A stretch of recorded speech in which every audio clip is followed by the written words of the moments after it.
Now, the days in between week 1 and week 2 are always full of overreactions, and there's going to be no shortage of those this week after a crazy opening full slate this past weekend. But should LSU fans panic after the way they looked against Florida State? Now, the easy answer most people would give is yes, they're toast. Mail in the season. Brian Kelly blew it this year. But that would be only popping the hood and not actually looking at the engine or trying to find the problem. Now, I understand that fans and media members and everybody involved in the college football realm, we wait for what feels like forever for game one, especially when it's against a big-time opponent. But one game doesn't make a season. That's why I called it the biggest insurance game of 2023. And yes, the lack of attempting a downfield passing game looked like early 2022. I agree with that. I'd be worried. The putrid attempt at running the ball and the interior struggles of the offensive line getting punked so badly I thought Ashton Kutcher was going to run out in the field during the third quarter is very scary.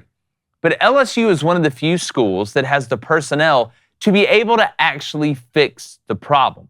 Now, the biggest worry I think LSU fans should have is the lack of adjustments by the coaching staff in the second half. LSU could have slowed down Florida State's pass rush by running a screen or two. Maybe could have hit some big plays by running some double moves after they were destroying them on the comebacks pretty much the whole game outside of the one time the receiver fell down that led to a pick. And then FSU decided just to play bully ball to open the third quarter. And instead of matching that physicality, LSU shied away from it. Now, having said all that, we did watch LSU lose this game last year and go on to win the West. Now, the way they lost to Florida State last year was a lot different, and this team does have some big questions.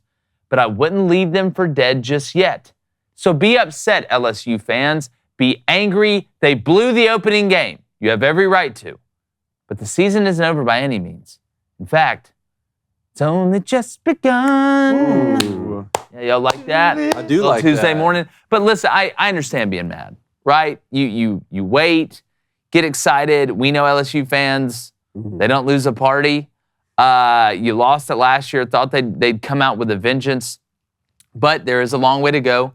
You do have opportunities.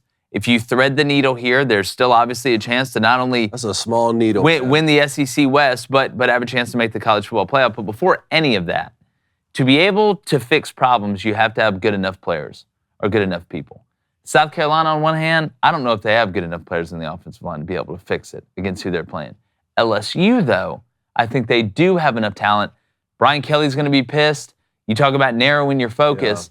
And I'm going to get to the second week opponent that they have in Grambling. But if you're an LSU fan, David, after what you watched, what should your alert level be? Are we at DEFCON 3? I was the DEFCONs doesn't it or go DEFCON 1? DEFCON 1, I think. Yeah, it sorry, goes I'm not a more. militarologist. I could be wrong on that though. But I was asking myself all the way down to the studio about LSU and Clemson. Should LSU and or Clemson panic right now?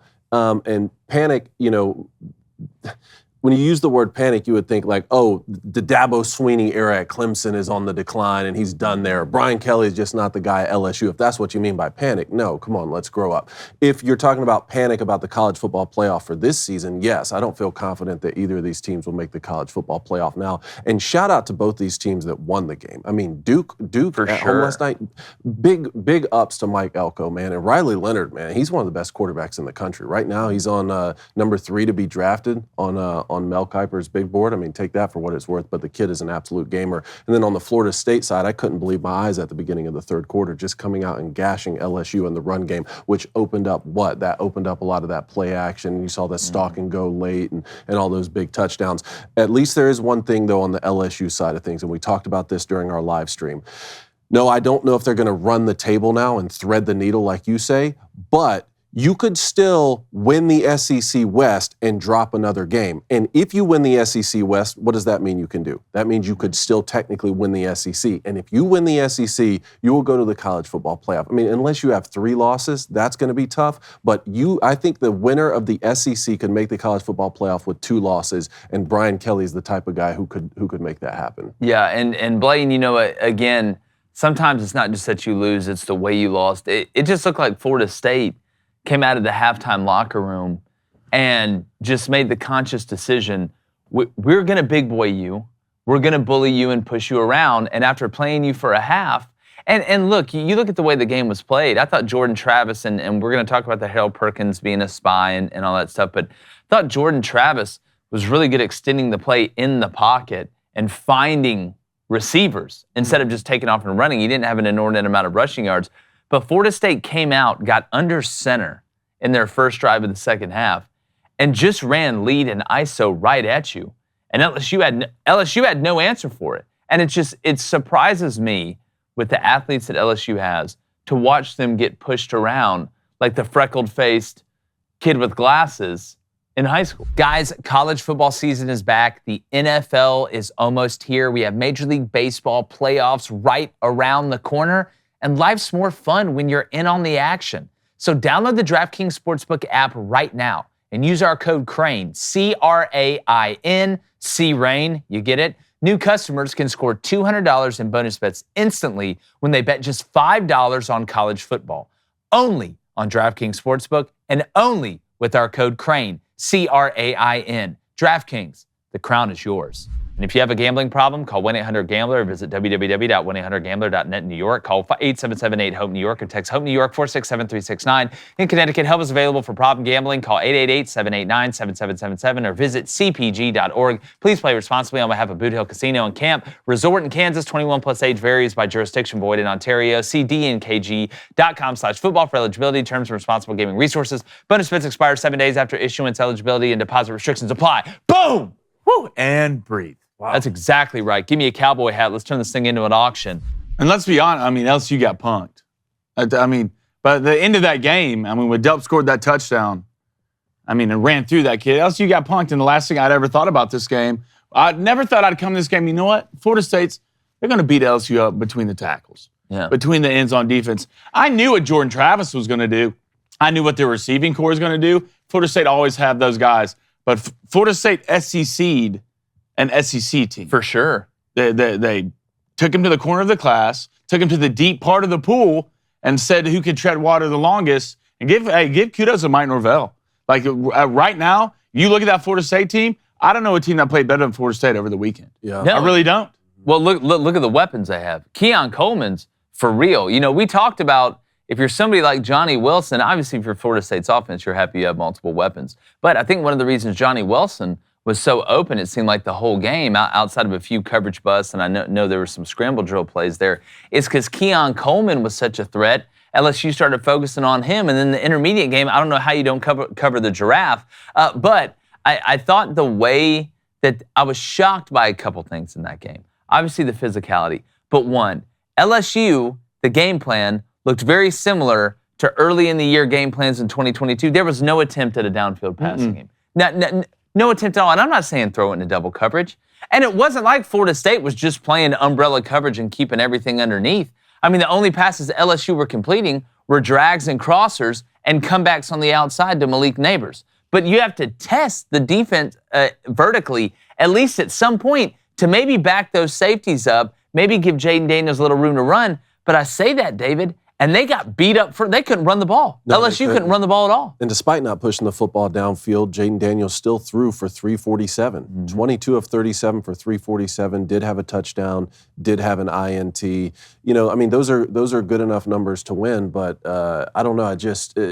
What shocked me was this game was still tied with 5 minutes left in the third. Yeah. It was 17 all. And then the floodgates opened. So I don't know if I don't know if this is just a one-off or if you're going to see this problem with LSU when it comes to the fourth quarters throughout the season. But at least I guess LSU fans could take that into account and say, hey, we were right there in this game. We had the guts to play Florida State in the opener, right? 2 years in a row. This game's in the state of Florida, and it was tied with 5 minutes left in the third. We lost to them last year. Let's just button down the hatch here. It's going to be a long season, and maybe this is the wake-up call we needed. Yeah, if you're an LSU fan, you're a Florida State fan, you want to call in and complain, you want to call in and gloat, 1-855-236-3228. We'll open those phone lines up early. And, the thing that sucks for LSU, you get Grambling this week. At least for somebody like Texas Tech that we're going to get to, yeah, you went on the road and lost at Wyoming, but you get Oregon at home this week. You want another opportunity to be able to redeem yourself very quickly. You don't want to sit here and wait. And LSU, after this next week, They do have about 3 straight weeks of SEC. It's going to be tough. I'm sure that, let's get a week against Grambling. Let's figure something out. But again, how you could beat Grambling 73-0, and do you still feel good about it? I mean, patience is a virtue. You don't feel good about it, but I mean, it could be worse. I mean, we're stitching some things up that need to get stitched. Let's see how many times we can push the ball down the field against Grambling so we can dip our toe recapture that magic. Absolutely. So how high should Florida State be rewarded here? I know we're going to get specific. We're going to do our power rankings. I mean, look, we had them at number 4 in our preseason poll. So saying like top 5, that's not good enough. We had them there. Yeah, we had them top 5. I saw a couple lists today had Florida State at number 1. Is that an overreaction? That's an overreaction. Let's get into our overreactions of the week. We each decided to pick one. Could be good, could be bad. David, you want to start us out? No, I'll let Blaine start us off. Go ahead, Blaine. All right, my overreaction of the week.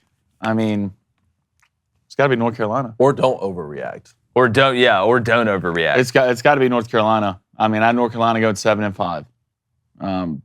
The team that just played against South Carolina is not going 7-5.